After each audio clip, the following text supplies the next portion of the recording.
to do today is we're going to continue to tell you the weird saga of Lee Harvey Oswald by telling you about his trip back to New Orleans. Remember, he grew up in New Orleans, right? Well, on April 24th of 1963, Ruth Payne visited the Oswalds at their apartment. And what was that apartment? It was the 214 what? West Neely apartment. Because Marina and Ruth Payne were friends. This is before she moved in with her, okay? She was friends with her. So she went to see him at the apartment. This is obviously after what had happened? The attempt on Walker. Well, Ruth Payne was really surprised. Lee was packed and ready to leave for New Orleans. And when she inquired on why he was doing that, he explained that he couldn't find a job in or around Dallas, and that Marina had suggested to Lee that he go to New Orleans to find a job because he lived there at one time. Well, later Marina testified to the Warren Commission, which we'll talk about, that her goal wasn't necessarily to get him a job, but she wanted to what? Get him out of town, because he had just tried to, shoot General Walker. She knew that, and she wanted to get him out of town before he got caught. Well, Marina joined Lee in New Orleans on May 11th, 1963. He had secured a job at a coffee company as a general laborer. Then after looking for, finding, and losing various jobs in New Orleans, Lee and Marina lived on unemployment benefits and were expecting their second child. Now this is where it gets kind of weird, and you can bring out this next handout I gave you. During this time in which he was looking for jobs, losing jobs, filing for unemployment, having a second child, he established a pro-communist organization in New Orleans that was called the Fair Play for Cuba campaign. He established it. He made it. Now, there were branch offices of this organization in various parts of the United States, but there was not one in New Orleans. There were people that were pro-communist, okay? And they had established these Fair Play for Cuba campaigns in other cities in the United States. And he knew about those. But New Orleans didn't have one, so he established one there, okay? He immediately named himself president of the New Orleans branch of the Fair Play for Cuba campaign. And ironically, this shows his demeanor. He was the only member in the entire city, okay? Now, he went out and tried to get some attention. On June 16th, 1963, he was cited distributing pro-Cuba pamphlets at the Dumaine Street Wharf in New Orleans. Who cited him? Who would see him do that? Who would care that he was doing it? No, not so much them. Who's always looking for a story? The media. I mean, if there's some weird guy running downtown the wharf passing out pro-communist literature, and somebody calls you and said, "Guy, I don't know what's going on here, but there's some guy." You think if some guy was down on Main Street doing that, the media the Daily News wouldn't be all over that? So that's who basically, that's how he got cited. And there were news television stations that were also interested in that. So, it got on TV. Well, on August 9th of 1963, he was arrested for disturbing the peace while he was handing out more pamphlets, and he spent the night in jail. What happened is he got involved in a scuffle with an anti-Castro advocate. Those two guys got in a fight downtown and led to his arrest. Well, this is just exactly what he wanted, because he became kind of a novelty. And radio stations and television stations wanted to interview this guy to see what the hell his story was. Okay, this guy's going around passing out communist literature, so it's a story. So anyway, he was interviewed on radio and television stations in New Orleans when he was doing this. Well, finally, in September of 1963, Oswald tells his wife Marina that he plans to go to both Mexico City and Cuba. Okay, now remember when we were back and said, "Have you ever been to Mexico City?" Remember that story? Host, you want to know that? Well, this is when he actually went. So we're kind of backing up on the story. Well, according to Marina's testimony to the Warren Commission, Lee wanted Marina to help him hijack an airplane to Cuba.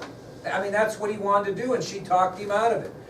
So he probably didn't think that he was going to get, visas to go there, okay?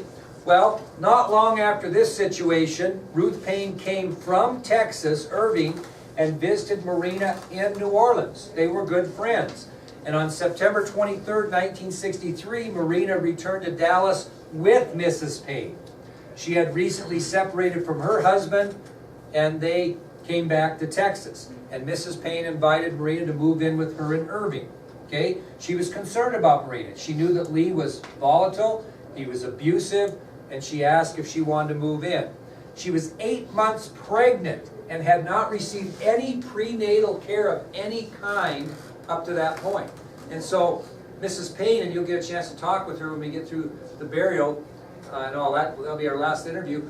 You know, she was concerned for her friend. Here she is, 8 months pregnant, has had no prenatal care, never been to a doctor, okay? Well, when Marina went back to live with Mrs. Payne, at that point would be the last time the Oswalds would ever live together again. Now, back in New Orleans, after Marina left, Oswald obtained what's called a tourist card from the Mexican Consulate General in New Orleans. It was basically a visa good for one trip into Mexico for no longer than 15 days. So on September 25th, 1963, Oswald collected his $33 unemployment check and left for Mexico City. He arrived there on September 25th, 1963, and as mentioned before, he visited both the Cuban and the Russian embassies there, and his goal was to secure a visa to travel to both Russia and Cuba. But as expected, both embassies denied his request.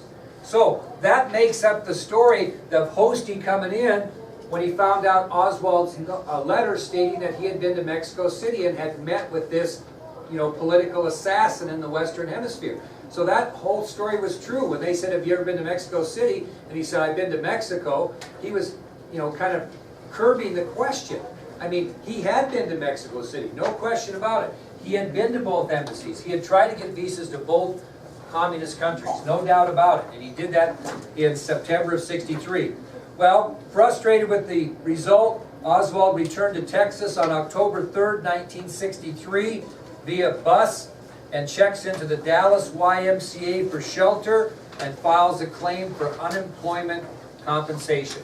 So you understand what Oswald did back in New Orleans. He went back to look for work, ended up starting the Fair Play for Cuba campaign, in which he was the president, the only member. Marina joined him. He made it real clear that he wanted to go to Cuba. He wanted to hijack a plane to Cuba. She talked him out of it.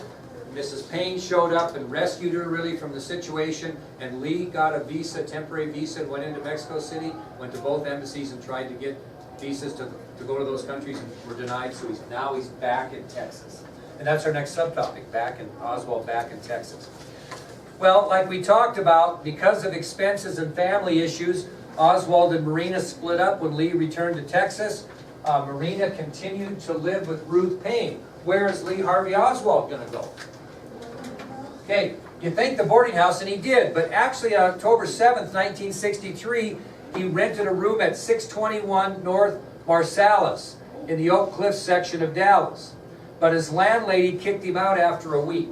Okay, now we went to that destination this summer, and there's nothing there now. It's just an open lot.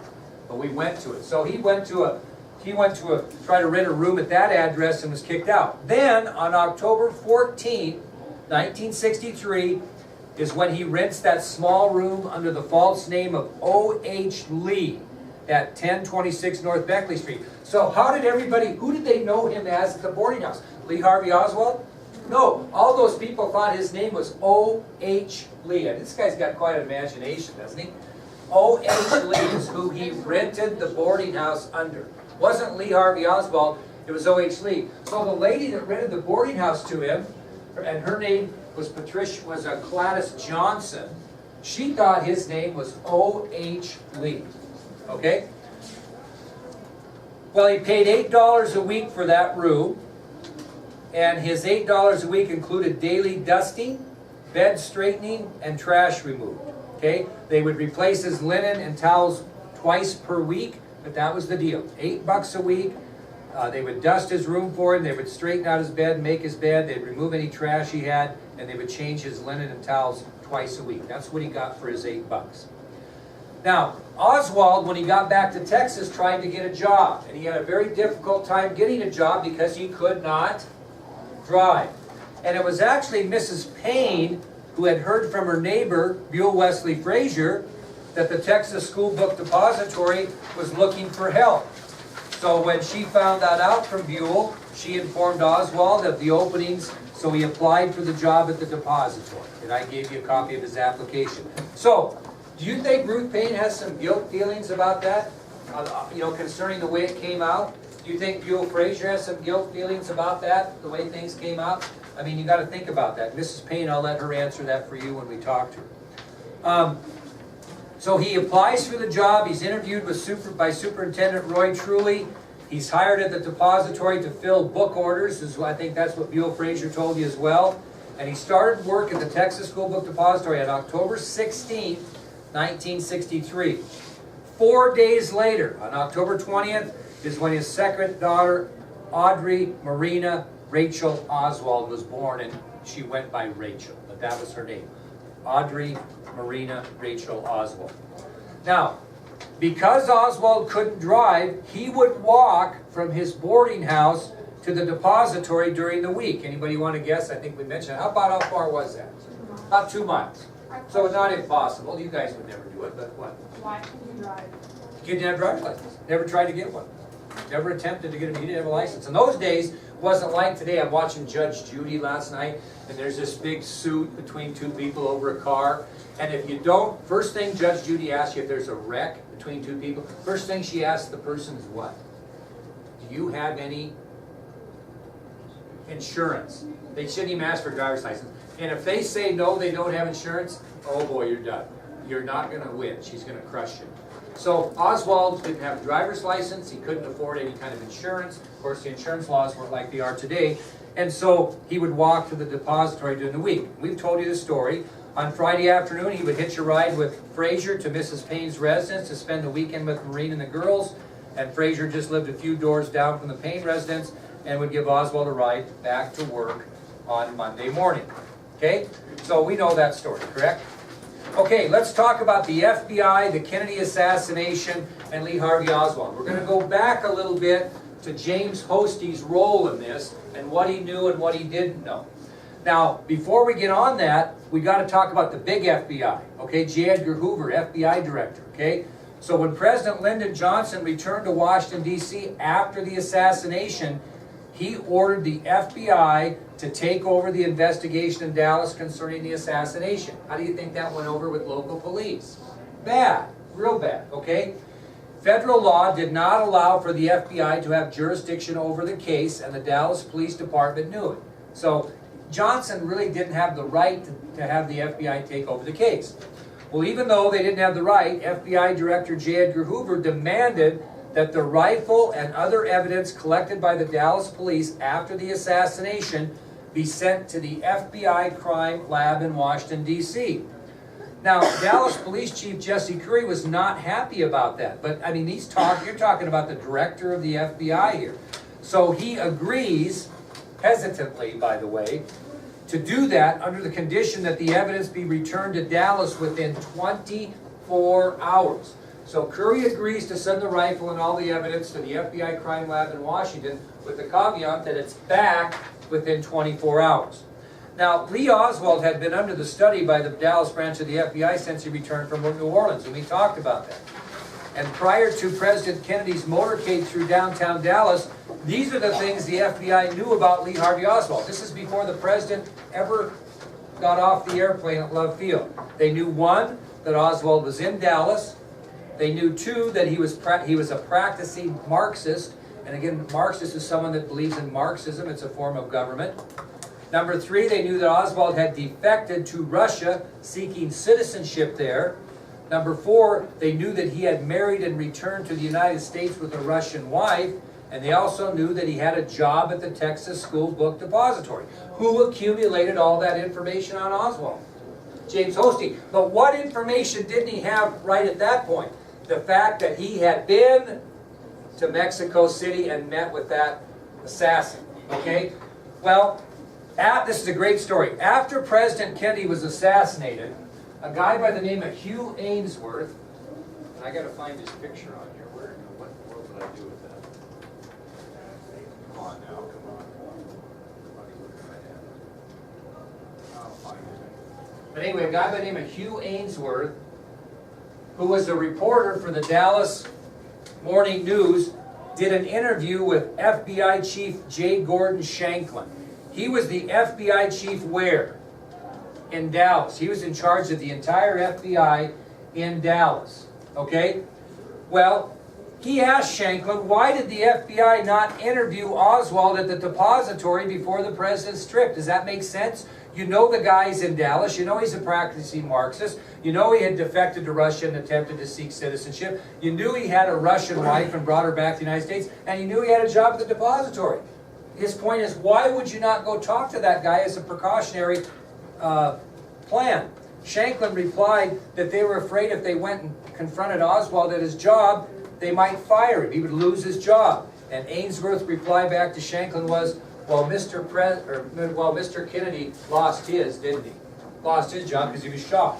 So Ainsworth is a very famous, here's a picture of him up here. He's a very famous journalist. He was present, a witness to the Kennedy assassination. He was a witness to Oswald being arrested, and he was also a witness to Oswald being killed. He was at all three of those events. And when he asked Dallas FBI Director J. Gordon Shanklin why they didn't interview Oswald at the Texas School Book Depository, he said they were afraid Oswald would lose his job, and Ainsworth's reply back to Shanklin was, well, Mr. Kennedy lost his, didn't he? Well, after Oswald killed President Kennedy, and then he was murdered by Jack Ruby, James Hosty was ordered by Shanklin, this is a fact, to destroy all evidence he had on Lee Harvey Oswald. And as soon as Hosty did that, he was later transferred to another FBI branch out of the state of Texas. So he was ordered to get rid of that information because the FBI did not want to take heat on this assassination. That's a true story. Okay? All right, now we're going to get to the Durst perspective on Lee Harvey Oswald. Okay? Now, despite what others might say, it's very clear to me that Lee Harvey Oswald was the man who assassinated President Kennedy. And because Oswald was shot and killed by Jack Ruby, we'll never know exactly why he killed the president. We're never going to know that, are we? Ever? But this is my perspective.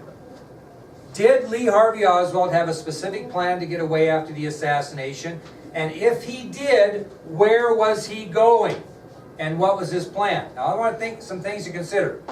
Oswald left no instructions behind to his wife on what to do after the assassination, unlike the Walker attempt, okay, which tells me, as a researcher, that he did not want his wife to know what? Where he was going or what he was doing. He left $170, which would be approximately $1,300 in value in 2015. That's the ratio. And his wedding ring behind at Mrs. Payne's home. To me, clear indicators that he had no intentions on returning back to his family. You leave $1,300 basically in today's world, and your wedding ring, probably not coming back. He never took off his wedding ring. You saw that in the video. That was not what you did in Russia. He was married to a Russian woman. These are the things he had in his possession when he was searched at Dallas Police Headquarters. He had his Marine Corps ring. He had 5 live rounds of .38 caliber ammunition for his pistol. He had a bus transfer to the Greyhound bus station in downtown Dallas. Okay? He had a transfer. And he had $13.87. And that $13.87 was just enough money to buy a ticket from the Greyhound bus station in Dallas to where? Brownsville, Texas. You know where Brownsville, Texas is? Right on the border. Okay? Now, this is my opinion, from Brownsville, he could have easily traveled across the border and gone back to Mexico City. So he goes back to Mexico City, he travels to both the Cuban and Russian embassies there, and he tries again to secure a visa to one of those countries, either one. As he pleads for an exit visa at either embassy, is it possible he would say to the Cuban and/or Russian officials, "Deny me now. What more do I have to do to prove to you that I am loyal to the revolution? I have assassinated the President of the United States. Deny me now." That's my opinion. I don't think he was involved in any conspiracy to assassinate the President. He was trying to do something big to get the attention of the Cuban or Soviet government so he could finally fulfill his dream to live in one of those two foreign countries. This is my opinion. And his first attempt to do this is when he tried to shoot General Walker. And I truly believe if he'd have been successful there, he would have done the same thing. He would have gone to Brownsville, Texas, skipped the border, and gone to the embassies and told them the same thing. They were very aware who General Walker was. Okay? When that didn't work, he conveniently had himself a job at the Texas School Book Depository. I think that's by chance. That's where he went and got a job. He didn't even know about it. Buell Frazier told Ruth Payne, who told him. All of a sudden, what's the news coming out? They were pretty clear on the president's route. Was going to go right by the depository. Do you not think that this guy had it in it? Had it in himself to think the way he thought that, boy, this is another opportunity for me to do something to prove my loyalty to communism? And I think his final attempt to gain fame and support of the Cuban and Russian embassies was the assassination of the president. And I really wonder what would have happened if he wouldn't have been caught, or if he'd gone to trial, what he would have said. Who knows? The way he was interrogated and the crazy answers he gave to Captain Fritz, I think the trial would have been a three-ring circus, honest to God. But they had evidence on him, and I think without doubt he would have been convicted. So that's my take on Lee Harvey Oswald. He had a plan in mind. He had a route. He was walking to that bus station transfer because he had a ticket to that, and then he was going to pay the $13.87 to go to Brownsville, Texas, and from there he was going to the embassies. That's my opinion. Not everybody would agree with that. But I think there's no, in my mind, and I want you to think whatever you think after getting this information, that in my mind there's no conspiracy. The problem is, nobody in this country wants to believe that some pathetic loser like Lee Harvey Oswald could kill the most powerful man in the world. I just really believe that. Nobody wants to believe that he could do it. He had the means, he had the opportunity, he had the ability, without doubt, to shoot someone 2 out of 3 times from 80